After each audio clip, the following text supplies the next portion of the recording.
Queridos irmãos, estamos aqui mais uma vez reunidos para o estudo das cartas de Paulo. Como sempre, vamos elevar os nossos pensamentos ao alto para que o nosso estudo possa ser abençoado por essa espiritualidade amiga que nos assiste. Vamos fechando os nossos olhos. Graças a Deus. Senhor Jesus, Mestre querido, guias e mentores amigos que nos inspiram, que nos assistem. Paulo de Tarso, mentor deste grupo.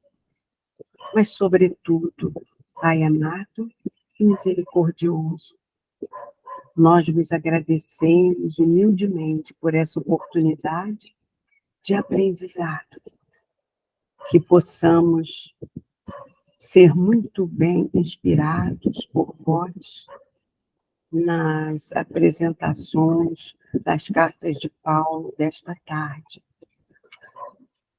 Humildemente nós vos suplicamos, Pai, ao tempo que vos pedimos, muita proteção e a devida permissão para iniciarmos o nosso estudo de hoje, dando juntos, graças a Deus. A palavra é sua, Vidal. Saudações a todos, dando continuidade ao nosso último estudo, quando nós paramos em Romanos 8. Então, começamos com Romanos 9. Óbvio. Ao longo desse estudo, de quando em vez, nós inserimos alguns comentários complementares sobre o contexto e outras informações que possam nos ajudar a entender o verbo de Paulo, o estilo dele, o público dele. O público é muito importante, porque ele tinha que falar para o público da época. E o público da época é muito diferente do público de hoje. Isso cria algumas dificuldades, às vezes até para ir além da tradução e interpretar melhor alguns termos no contexto da época. E dentro dessa abordagem, em Romanos 9, ele começa falando sobre Deus. Deus é soberano. E para entender melhor o que ele fala,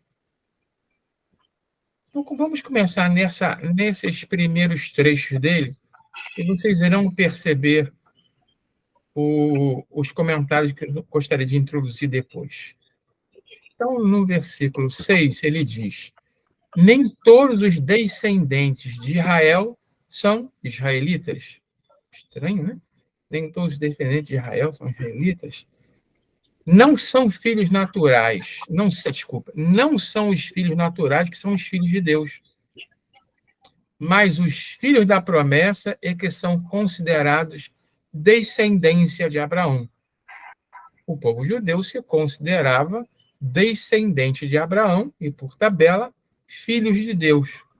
Ele aqui, dentro daquela abordagem dele de esticar o evangelho, as palavras de Jesus, essa religião nascente, além das fronteiras de Israel, ele abrange os gentios. E ficaria muito estranho manter aquela abordagem de que os filhos de Deus são os judeus, e os outros são gentios, não são filhos de Deus. Então, ele muda o conceito aqui para dizer que descendentes de Abraão não são apenas os filhos natural. Tá? Todos aqueles a quem se aplica a promessa que Deus fez a Abraão, por extensão, também são filhos de Deus, acaba também devendo ser incluído na grande descendência de Israel. Essa preocupação dele é muito forte, mas o contexto da época também era muito forte. Nós temos que entender um pouquinho mais o povo judeu da época e das eras anteriores para entendermos as dificuldades que Paulo de Tarso tinha e que Jesus teve também. Vamos voltar bem na origem, bem no início, na nossa chegada no planeta Terra, todos como espíritos degradados de um planeta de Capela. Isso já se vão mais de 300 mil anos que nós chegamos aqui. E quem chegou aqui? Emmanuel, no livro O Caminho da Luz, ele diz que vieram 4 agrupamentos de exilados, conforme características em comum, conforme um karma em comum, conforme uma cultura própria, tanto religiosa quanto social. Né? Os egípcios, os arianos, os hindus e os semitas, no caso, os hebreus. E caracteriza cada um desses grupos. Em que esse grupo é diferente do outro? E quando ele fala dos hebreus, ele usa as seguintes expressões. Aqui foi tirado do livro A Caminho da Luz. Dos espíritos degradados da Terra, foram os hebreus que constituíram a raça mais forte e homogênea. Ele começa trazendo características positivas, uma raça muito forte, muito ciosa e muito homogênea, mantendo inalterados os seus caracteres através de todas as mutações. Ela era tão forte como um agrupamento e tão homogênea que não se diluiu ao longo das eras e persiste até hoje como uma cultura, uma população. O termo raça que Emmanuel usou aí não se usa mais hoje, sou um estudo da raça humana. Examinando esse povo notável, se distinguia, tanto que foi o agrupamento que Jesus escolheu para o seu nascimento na matéria. Esse povo tinha qualidades que justificavam isso. Examinando esse povo notável no seu passado longínquo, nós não estamos falando, por favor, sem nenhuma conotação atual, isso é a origem, como nós chegamos no planeta 300 mil anos atrás, nas próprias palavras de Cristo, aqui não tem santo, todos erraram, somos todos pecadores, então bom, Paulo já começa nivelando, lá no início de Romano, ele nivela todo mundo, não tem santo aqui, é todo mundo pecador. Muito bem. No seu passado longínquo, o que ele dizia sobre esse agrupamento?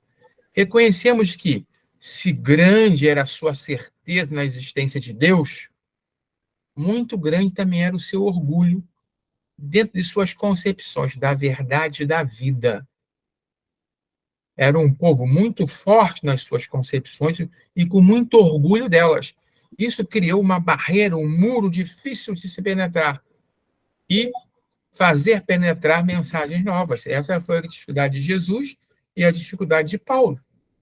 Consciente da superioridade de seus valores, nunca perdeu oportunidade de demonstrar a sua vaidosa aristocracia espiritual, aquela que Jesus combatia muito, como, por exemplo, em especial os fariseus, os saduceus, mantendo-se pouco acessível à comunhão perfeita com as demais raças do orbe.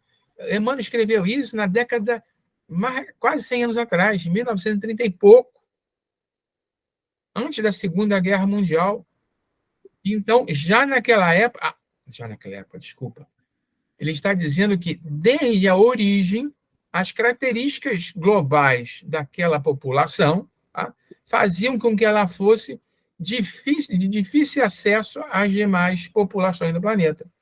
Ela se autossegregava.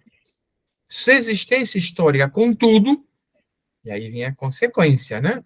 Tem lado positivo nas características dele e lado negativo. Se não tivesse lado negativo, não estaria entre os exilados como nós. Então, o lado negativo exigia uma reparação kármica, ou um amadurecimento, um aprendizado, que veio sob a forma de lição dolorosa para todos os povos do mundo das consequências nefastas do orgulho e do exclusivismo. Então, foi esse o problema que Jesus e Paulo de Tarso encontraram para apregoar a boa nova. Orgulho, exclusivismo, um senso de homogeneidade muito forte, somos nós, os outros são os outros são os gentios, nós somos os filhos de Deus, e os outros não são. Esse era o pensamento da época. Então, ele começa Romanos 9, dizendo o seguinte, ó, nem todos os descendentes de Israel são israelitas. Israel é um outro nome de Jacó.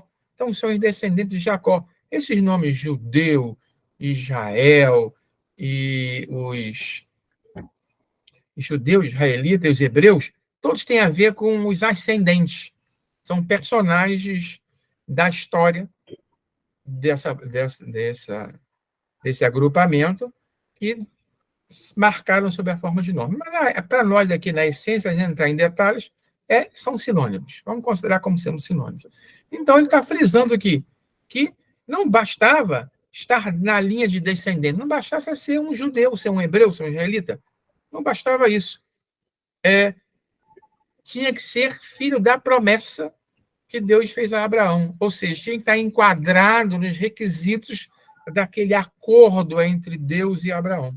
Quem não estivesse se enquadrando, podia ser um filho natural, mas não necessariamente estaria abrangido pelas características que se designavam os filhos de Deus na concepção de Paulo de Tarso.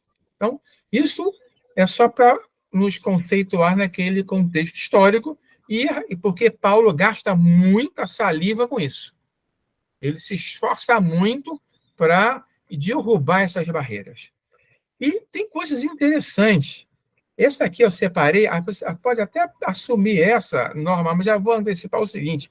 Vejam que mesmo Paulo, ou pelo menos o público para quem estava falando, ainda não tinham, nessa época, após o desencarne de Jesus, absorvido completamente aquele novo conceito do Deus amoroso.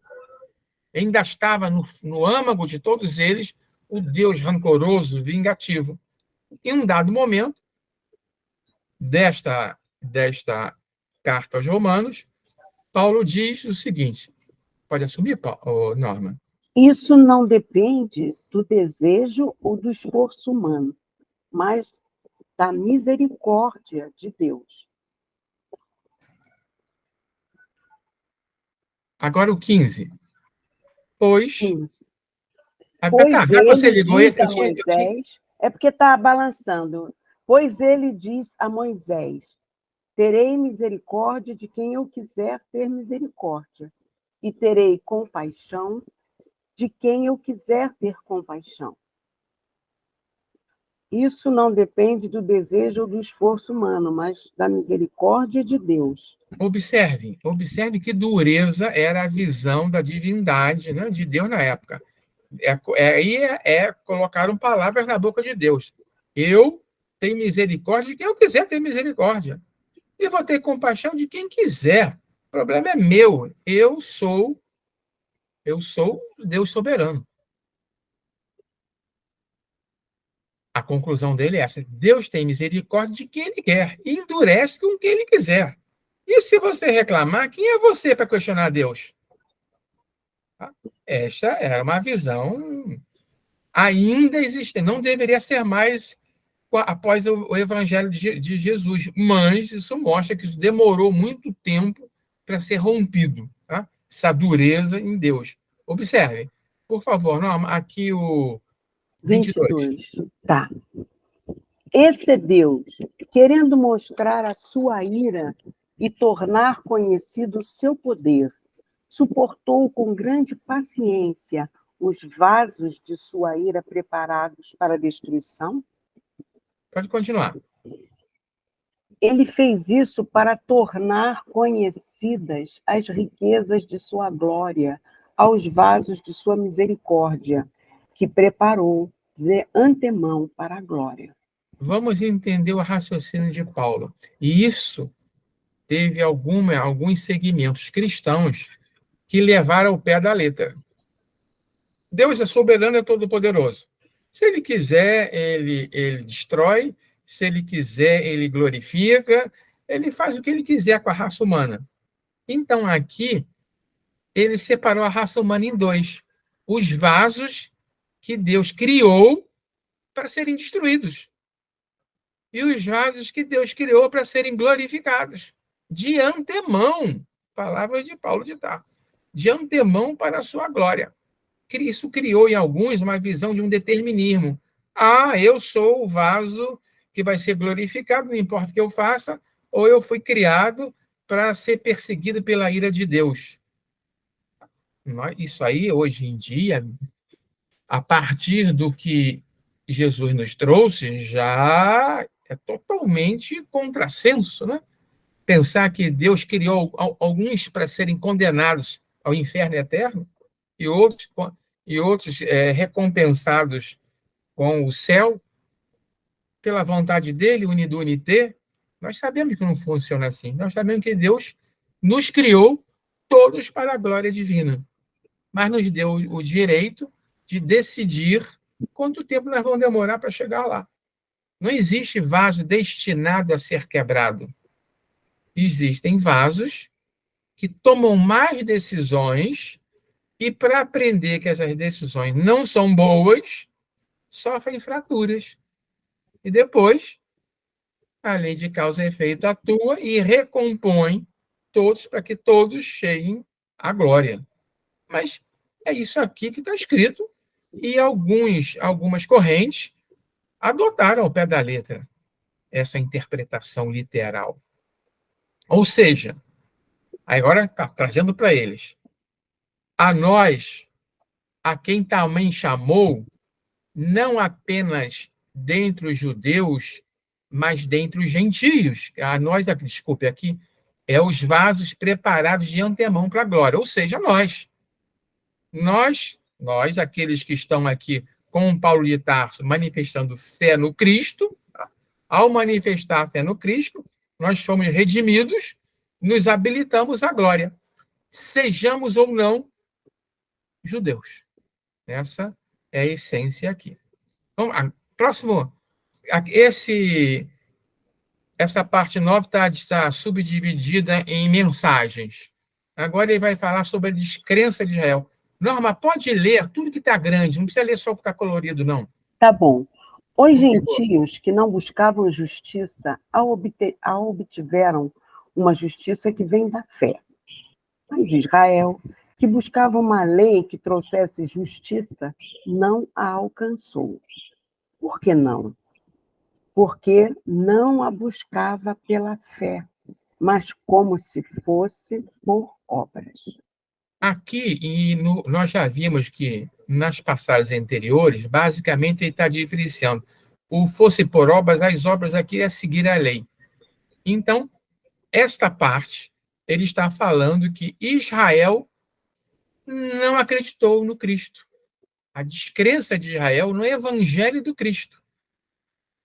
E na reinterpretação de Paulo de Tarso, a salvação, a justiça aqui é a santificação.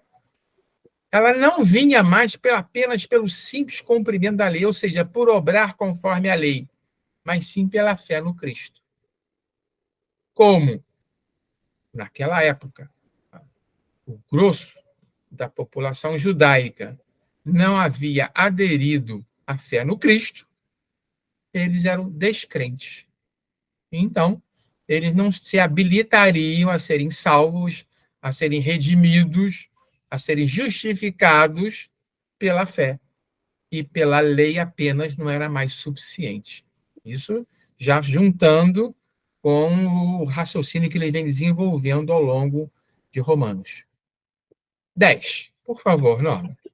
10. Romanos 10. Romanos 10. O fim, né? O fim da lei é Cristo, para a justificação de todo o que crê. Então, aqui é o resumo daquilo do final de 9. Uhum. O fim da lei é chegar em Jesus. Para justificação, nós já vimos lá no início, em outros encontros, que justificação equivaleria a uma santificação, uma redenção. A redenção vinha pela crença no Cristo. A lei o fim da lei era a fé no Cristo. A lei começou em Moisés, e, aliás, o Espiritismo também fala isso, na primeira e a segunda revelação, e culminou na revelação do amor trazida por Jesus. Sim. Continuando, por favor, aqui. Se você confessar com a sua boca que Jesus é Senhor e crer em seu coração que Deus o ressuscitou dentre os mortos, será salvo. 11. Como diz a Escritura, todo que nele confia jamais será envergonhado. Ele continua aqui defendendo, pregando a fé em Jesus, e agora a fé manifestada verbalmente. Né? Se você confessar com a sua boca que Jesus é o Senhor e crer com o seu coração, então você será salvo. É a fé manifestada verbalmente e a fé manifestada através de nossas emoções em nosso coração. E aí ele vai além. Esse trecho é aquele norma que eu tirei do Esse. o Evangelho segundo Emmanuel, né? Muito Uhum. bem, ele pega essa frase: todo que nele confia jamais será envergonhado. Em verdade, na tradução que o Emmanuel usa, a palavra está aqui, é confundido. Eu acho que se aplica melhor. Quem nele crê não será confundido. E isso é uma coisa presente. Agora, eu estava começamos a me preocupar e entendemos como as coisas aconteceram 2000 anos atrás, para podermos saber que Paulo falava isso. Mas esse trecho aqui, Emmanuel traduz isso para uma linguagem presente, e muito presente. Né? Todo aquele que crê em Jesus não será confundido. Você quer ler essa parte, não?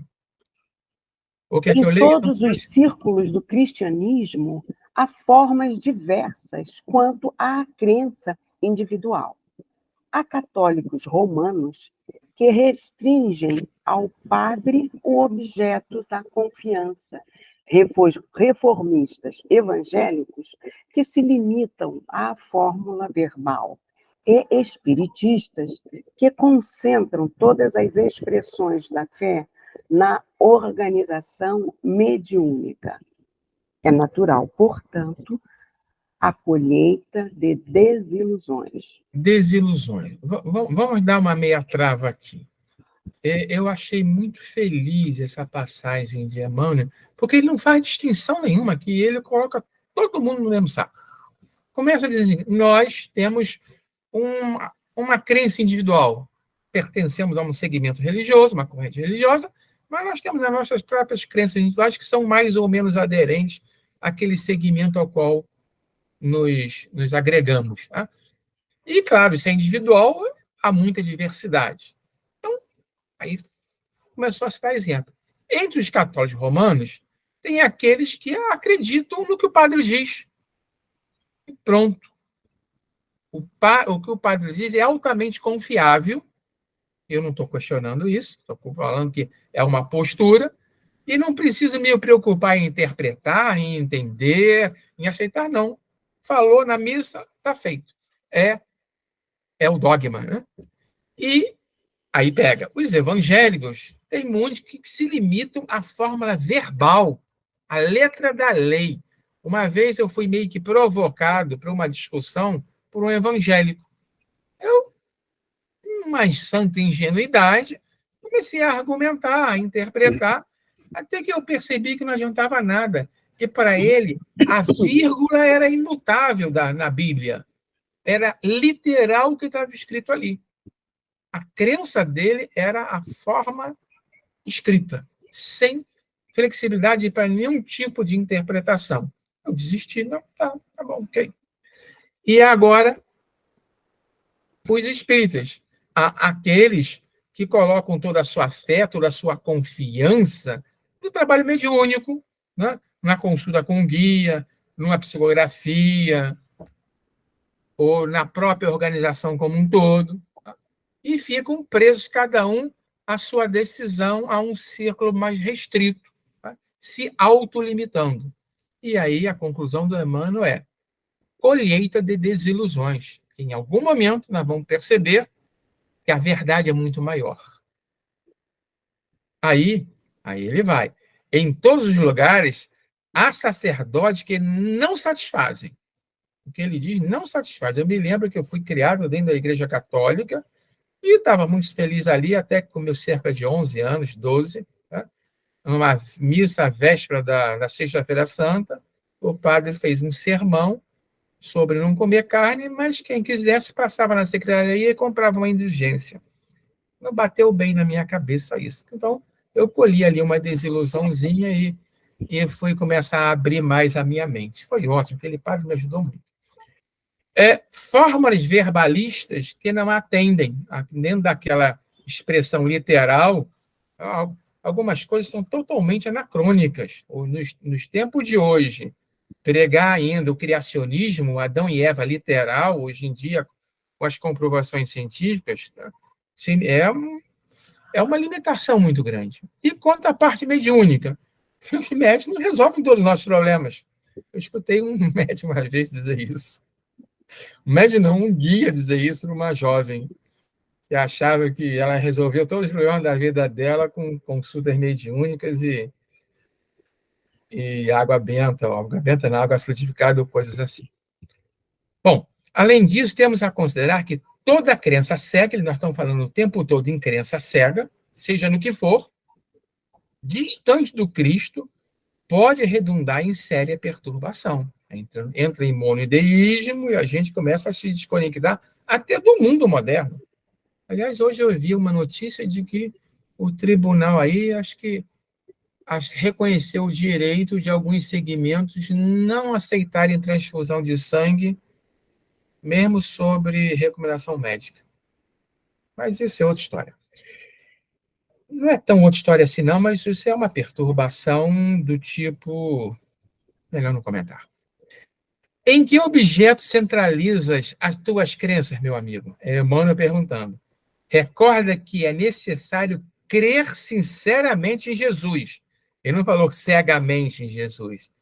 Crer sinceramente e segui-lo. E o segui-lo não é ir atrás dele, até porque ele não está mais andando por aqui, mas é seguir os ensinamentos dele, de fato, para não sermos confundidos. Que é a expressão em que quem nele crê não será confundido com toda essa enorme divergência de abordagens religiosas que interferem em todos os aspectos da vida humana e que já foi responsável pela maioria das guerras da humanidade. Continuando, Norma, quer assumir? 12 aqui? Não há diferença, né, entre judeus e gentios, porque todo aquele que invocar o nome do Senhor será salvo. Ponto. Um instantinho, só para reforçar que ele fica recorrentemente, a partir de agora nós vamos começar a diminuir isso, porque acho que nós já batemos muito nesse ponto, que não tem santo, é tudo igual perante Deus, e que se aderir, se acreditar, vai ser salvo. Todos têm as mesmas oportunidades. Continuando. No entanto, nem todos os israelitas aceitaram as boas novas. Consequentemente, a fé vem por se ouvir a mensagem, e a mensagem é ouvida mediante a palavra do Cristo. Aí é que nós vamos recorrer, né, ao livro do Haroldo Dutra Dias, As Cartas de Paulo, que traz esse trecho na página 185. Pelas leituras... Não é esse, não. Desculpa, vou deixar parado. Aceitar Jesus é ter ciência. Se tiver ruim, eu posso ler para você, como você quiser. Espera aí, aceitar Jesus. Isso. Aceitar Jesus é ter ciência de seguir por estradas permeadas de críticas. A própria imperfeição vai desaprovar a nossa disposição. Cristo nos levará por vias que o ego, de certo, vai rejeitar. São caminhos que contrariam séculos de viciosas experiências, estradas desafiadoras. Nós vimos, né, meus irmãos, como os primeiros cristãos pagaram até com a própria vida esses desafios, né, dessa resistência aos esclarecimentos das verdades que o Cristo nos trouxe. Paulo viajou pelo mundo mediterrâneo de sua época a fim de construir novo mundo a partir de nova humanidade, segundo o modelo, guia e o tipo mais perfeito, Jesus. Era o seu desejo que todo ser humano fosse moldado pela conduta moral do Cristo. É isso que o Vidal vem falando para a gente, né? Que o Paulo ele já tinha essa consciência da fé, né? Desse que o Cristo trouxe desde aquele encontro de Paulo com Cristo na estrada de Damasco, que fez com que ele reencarnasse de novo para uma nova vida, né? Como um apóstolo do Cristo. Dali para frente, ele mudou o eixo do orgulhoso israelita, né? Que estava sendo preparado para substituir Gamaliel no comando dos nossos irmãos do judaísmo, para mais um dos apóstolos do Cristo. E é essa fé, esse amor que Jesus passou para ele, que Jesus nos ensinou que devemos ter pelo nosso próprio, é que essa moral do Cristo, né, que para ele era fundamental que todos conseguissem absorver, colocando em prática para a sua autotransformação e progresso, para fazer valer a pena, né, esse bálsamo chamado vida. E Paulo era mais do que experiente nessa questão de que seguir Jesus é seguir por estradas permeadas de crítica, né? Porque a vida dele passou a ser alvo de críticas e perseguições daí para frente. Sim. Continuando, Norma, então, 20, Isaías. Em Isaías diz ousadamente: fui achado por aqueles que não me procuravam. Revelei-me àqueles que não perguntavam por mim. Eu fico imaginando como Paulo deve ter ficado feliz quando lembrou dessa passagem, porque se enquadra perfeitamente nesse contexto.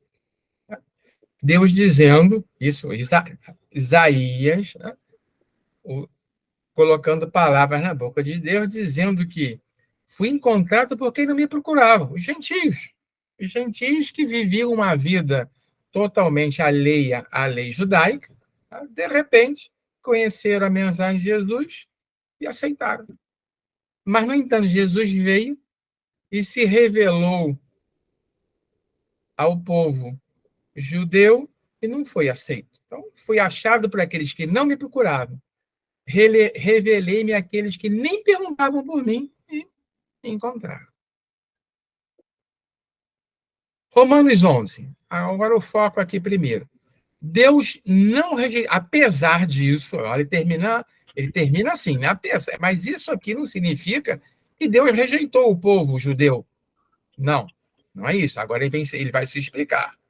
Deus não rejeitou o seu povo, que assumir norma. Israel não conseguiu aquilo que tanto buscava, mas os eleitos o obtiveram. Os demais foram endurecidos. O povo judeu estava esperando a vinda do Messias, né? Há séculos. O Messias veio, não foi reconhecido, e Israel continuou esperando, os povos de Deus continuaram esperando pela vinda dele. Mas os que o reconheceram, esses sim, esses obtiveram a mensagem. E os demais foram endurecidos, aí é uma expressão da época para dizer que o karma recrudesceu. Claro que o que aconteceu com Jesus teve alguma consequência kármica sobre a população da época. Isso é inevitável, né? É uma lei automática. Então, basta se ver como foi a história, tá, da nação judaica, aí eu estou colocando já como nação, ao longo dos tempos, de lá para cá. Até hoje estão em guerra. Uma guerra muito difícil, muito dura. Próximo conceito aqui em Romanos 11. Os gentios são ramos enxertados. Começa, Norma, depois eu continuo. Por causa da transgressão deles, veio salvação para os gentios, para provocar ciúme em Israel. É um raciocínio que Paulo desenvolve aqui agora, é o seguinte: o povo judeu, aquele que estava me esperando, ou aquele que estava esperando pelo evangelho e não reconheceu, cometeu uma transgressão. Então, como não foi reconhecida, o evangelho foi espalhado para fora. Claro que ele seria espalhado de qualquer forma, né? Então, na visão de Paulo, olha, eu estou aqui com os gentios porque vocês não me aceitaram aí. Talvez Deus tenha feito isso para provocar ciúme em vocês. Eu estou aqui com eles, porque os gentios estão muito bem da vida. Tá? Aí já ele começa a insinuar isso, e eu continuo insinuando. Tá? Continua no 13, por favor. Estou falando a vocês, gentios, visto que sou apóstolo para os gentios. Exalto o meu ministério, na esperança de que, de alguma forma, possa provocar ciúme em meu próprio povo e salvar alguns deles. Eu diria mais do que isso, né? O ciúme talvez não tenha funcionado muito bem, mas se a decisão tivesse sido vamos divulgar a mensagem de Jesus apenas nas fronteiras de Israel, e não tendo sido aceito, teria desaparecido. A decisão de levar e além de procurar os gentios foi a decisão que, de fato, perpetuou o evangelho do Cristo.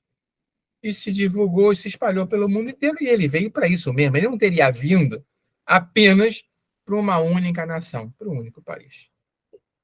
Continuando, Norma, os grandes, por favor. Se alguns ramos, não. Pois, né? Pois se a rejeição deles é a reconciliação do mundo, o que será a sua aceitação, senão vida dentre os mortos? Aqui é um raciocínio, uma linguagem, acho, muito da época, sabe? Então, se eles rejeitaram Jesus e o mundo reconheceu Jesus. Imagina, então, se eles aceitarem também. Aí é o máximo. Aí acabou a morte, todos estarão vivos frente a Deus. Um raciocínio bem pontual. Agora, ele vai falar sobre lembra que o item é os ramos enxertados, que são os gentios, né? Vamos fazer uma recapitulação, porque ele fala. Dê primeiro, Norma, esse 17 aqui, por favor. Se alguns ramos foram cortados, e você, sendo oliveira brava, foi enxertado entre os outros e agora participa da selva, que vem da raiz da oliveira cultivada. Seiva, participa da seiva. Tá? Então, ele está comparando os judeus e os gentios a uma oliveira. Tá? Oliveira é o pé onde nasce a azeitona, um azeite de oliva. Não se planta oliveira usando caroço de azeitona, porque haveria uma diversidade de qualidade muito grande. Os pés de azeitona, as oliveiras já foram, ao longo do tempo, pré-selecionadas entre as melhores das melhores. E aí, desde aquela época, havia um técnico de enxerto. Para quê? Para reproduzir as melhores árvores de oliva. E não arriscar do zero plantando sementes que poderiam ou não dar bons frutos. Frutos em qualidade, em carnudo, etc. Então, o que se fazia? Se fazia o seguinte: se pegava uma árvore robusta, é a tal da oliveira brava. A oliveira brava, ela nem dá azeitona, mas ela é forte, ela é bem enraizada, ela tem muita seiva. Aí vamos cortar os ramos dessa oliveira e vamos enxertar ramos das árvores que dão bons frutos, boas azeitonas. E com isso, cria-se uma planta híbrida, onde a parte inferior está garantida a qualidade da oliveira brava, e a parte superior está garantida a produção e a qualidade dos frutos da oliveira selecionada. E assim vem sendo feito há milênios. Okay? O que Paulo vai dizer aqui agora é o contrário, houve uma inversão da ordem natural. A raiz é que é a boa. Quem é a raiz? É o Cristo. E aí se podou ramos dos gentios, que é o bravo, que é o selvagem, que é o que precisa de salvação, enxertou-se e alimentou-se esses ramos com a seiva do Cristo. E com isso esses ramos cresceram e frutificaram. Essa é a inversão que ele fala. Então, pensando nisso, vamos continuar aqui, Norma, por favor. Agora está dizendo, vocês são os ramos enxertados, mas não fiquem glorificados com isso. Quer ler, Norma? Tá. O 23 ou 18? 18. Não se glorie contra esses ramos. Se o fizer, saiba que não é você quem sustenta a raiz, mas a raiz é você, quer dizer, o Cristo, né? Exatamente, é o Cristo que nos sustenta. Continua aqui para a gente terminar E quanto a eles, se não continuarem na incredulidade, serão enxertados, pois Deus é capaz de enxertá-los outra vez. Observe agora, ainda dentro dessa analogia que ele criou, muito bonita, né? Havia uma oliveira que, em princípio, deveria ser boa. A raiz era o Cristo. Mas os judeus que não aceitaram o Cristo, eles foram podados. E no lugar, aí sobrou espaço para os gentios.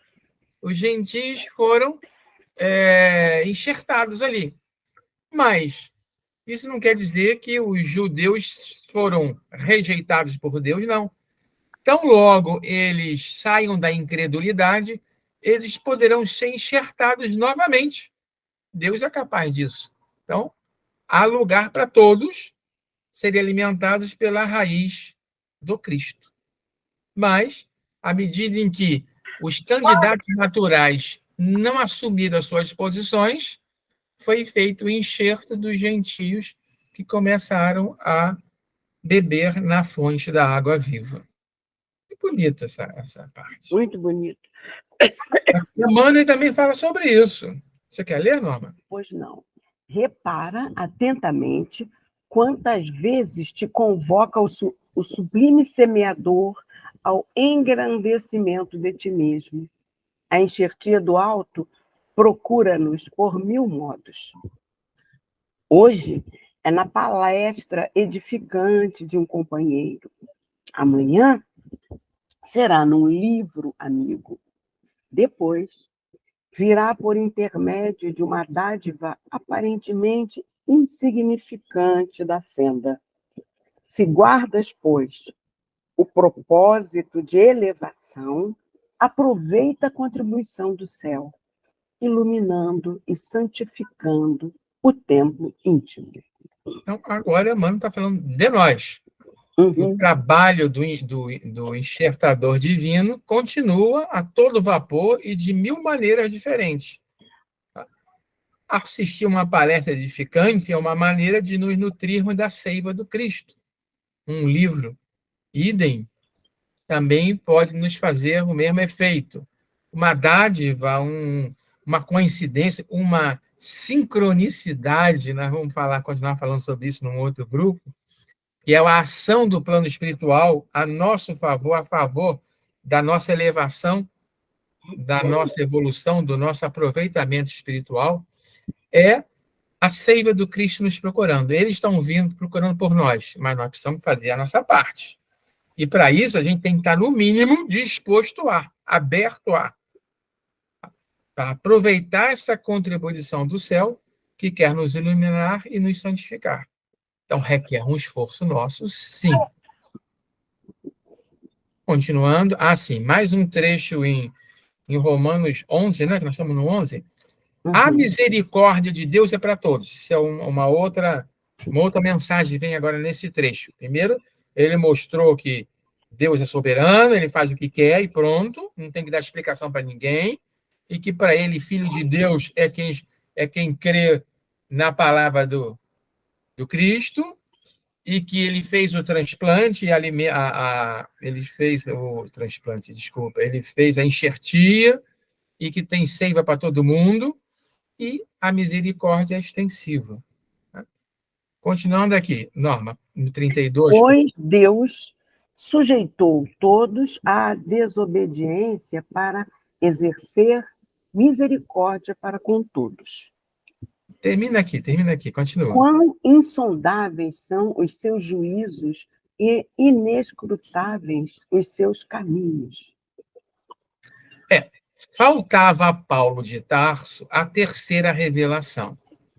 De fato, é querer muito que ele tivesse o entendimento que hoje nós temos das leis espirituais, da verdade espiritual. Terceira revelação, puxa vida, abriu, descortinou o mecanismo como Deus trabalha sobre nós. Mas para ele lá, ainda todo limitado, o que ele via? Deus sujeitou todos à desobediência para depois ser misericordioso. Meio esquisito, né? Olha, eu vou fazer um cara um vaso desobediente só para depois poder ser misericordioso. Como Deus é bonzinho. Ele me perdoou, apesar de eu ser desobediente. E aí, como ele não consegue explicar isso, eu que se explica o negócio, Deus fazer isso, ele diz, insondáveis são os seus juízos, inescrutáveis os seus caminhos, na época. Hoje, a partir da terceira revelação, já temos pelo menos a pedra da Roseta, já temos pelo menos o basicão para começar a entender quais são esses caminhos, quais são os juízos, qual é a medida que Deus usa na nossa criação, ao nos fazer co-criadores de nós mesmos. Tá? Isso não havia na época ainda, não dava. Jesus disse que eles não estavam prontos para isso. Então, naquela época, é o que tinha, é o que dava, tinha para aquela época e pronto. Romanos 12, temos tempo ainda?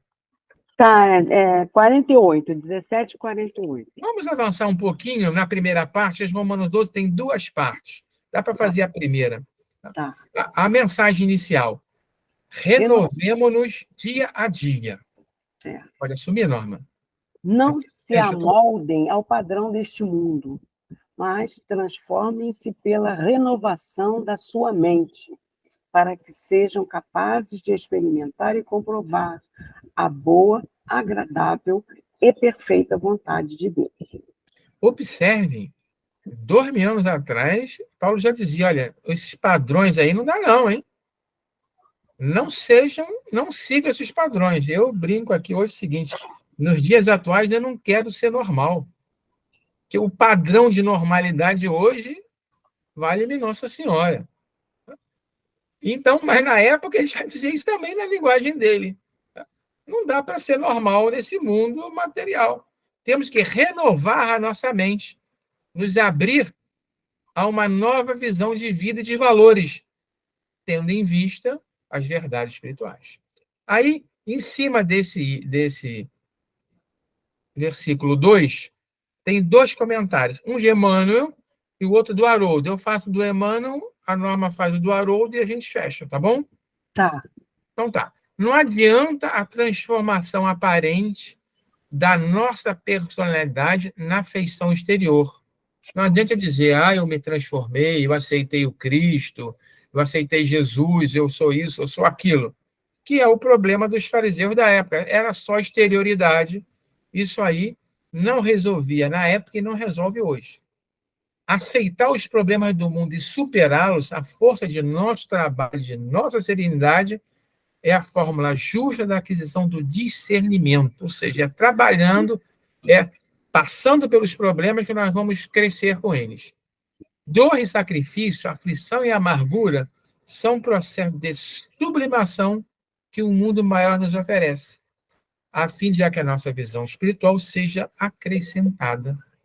Renovemos, de novo a mensagem, renovemos a nossa alma no dia a dia, estudando as lições e vivendo incessantemente sob a inspiração do alto.